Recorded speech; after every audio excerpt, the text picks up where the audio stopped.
θα το χρησιμοποιήσω. Κάποιος μας ρωτάει ποια είναι η άποψή σας για τη δημιουργία ψηφιακών βοηθών τεχνητής νοημοσύνης, chatbots, στο ελληνικό εκπαιδευτικό σύστημα. Οπότε έτσι θα συζητήσουμε και λιγάκι για την Ελλάδα, αλλά ναι, θα ήθελα την άποψή σου εδώ πέρα για τους ψηφιακούς βοηθούς. Κοιτάξτε, η χρήση, θέλω να το απαντήσω ευρύτερα, η χρήση τεχνολογιών τεχνητής νοημοσύνης ή επιστήμης δεδομένων στο εκπαιδευτικό σύστημα είναι πολύ σημαντική, θεωρώ. Και ο λόγος είναι ότι μπορεί να βοηθήσουν σε προσωποποιημένη εκπαίδευση. Δηλαδή, εκεί που θα ήθελα π.χ. ένας τομέας, αλλά είναι πολύ ευρύτερο και πολύ πιο ενδιαφέρον το θέμα, ένας τομέας στο οποίο μπορεί να χρησιμοποιηθεί η τεχνολογία αυτή είναι στο να αποφασίζει ποια κομμάτια, ποιες έννοιες ή ποια εργαλεία ή ποια στοιχεία, εν πάση περιπτώσει, δεν έχει κατανοήσει ο μαθητής σωστά και να επικεντρώνονται στο να τον εκπαιδεύσουν σε αυτά τα στοιχεία που λείπουν στο μαθητή. Δηλαδή, μπορεί, ας πούμε, όταν κάνω ένα τεστ, να καταλαβαίνει ο αλγόριθμος για να απαντάω λάθος στην ερώτηση 1, 3 και 7, μάλλον μου λείπει η γραμμική άλγευρα και επομένως πρέπει να κατευθυνθώ σε κάποιες ερωτήσεις που θα έτσι ακονίσουν την ικανότητά μου να κατανοώ γραμμική άλγευρα, έτσι ώστε να επανέλθω στην κεντρική σειρά των ερωτήσεων κτλ. Αυτό είναι ένα πολύ απλός τρόπος με τον οποίο η τεχνολογία μπορεί να χρησιμοποιηθεί. Αλλά εγώ θέλω να προτείνω μια ευρύτερη πρόκληση στο ελληνικό εκπαιδευτικό σύστημα. Και αυτή έχει να κάνει με αυτό που πάντα με πείραζε όταν ήμουν μαθητής. Αυτό που με πείραζε ήταν ότι όντας μαθητής στο σχολείο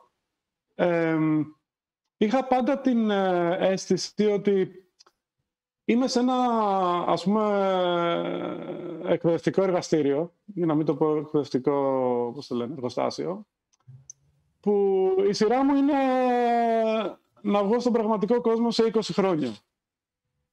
Εντάξει. Ότι ήμουνα κάπως ένας απαθής συμμέτοχος της κοινωνίας. Λάμβανα γνώση, αλλά δεν ήξερα ακριβώς πότε και πού και γιατί θα εφαρμοστεί. Και ήξερα ότι σε 20 χρόνια θα βγω στον πραγματικό κόσμο και θα χρησιμοποιήσω κάποια από τη γνώση την οποία έλαβα. Αυτή ήταν η αίσθησή μου όταν ήμουν στο σχολείο. Αλλά νομίζω ότι το σχολείο πρέπει να είναι συμμέτοχο στην κοινωνία στην οποία ανήκει. Θεωρώ ότι οι μαθητές, με τη φρεσκάδα του νου τους, με τον χρόνο τον οποίο έχουν ή θα έπρεπε να έχουν, αν δεν κάνουν τόσο φροντιστήρια, πρέπει να είναι συμμέτοχοι στο τι συμβαίνει γύρω τους.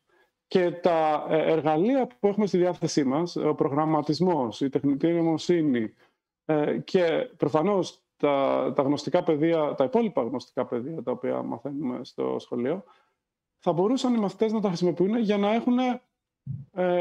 να έχουν αποτέλεσμα, να έχουν συμμετοχή στο κοινό, να λύνουν προβλήματα τα οποία δημιουργούνται στις κοινότητες στις οποίες ανήκουν.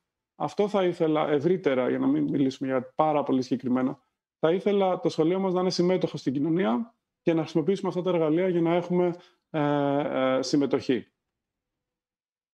Μου αρέσει πάρα πολύ αυτό. Και μάλιστα τώρα που είμαι στην Αμερική εδώ και κάποια χρόνια, έχω δει το σύστημα εδώ. Στους μαθητές δεν ξεκινάνε το μάθημα και ξεκινάει ο καθηγητής να τους δώσει την ύλη και μετά να κάνουν τις ασκήσεις. Τους δίνουν πρώτα τις ασκήσεις και λένε καθίστε μεταξύ σας, βρείτε τα. Οι ασκήσεις είναι από την καθημερινότητα, πράγματα που συμβαίνουν στον κόσμο και προσπαθούν να βγάλουν κάποια άκρη. Και στο τέλος του μαθήματος πηγαίνει ο καθηγητής και λέει: λοιπόν, αυτό θα μπορούσατε να το έχετε λύσει έτσι και έτσι και έτσι.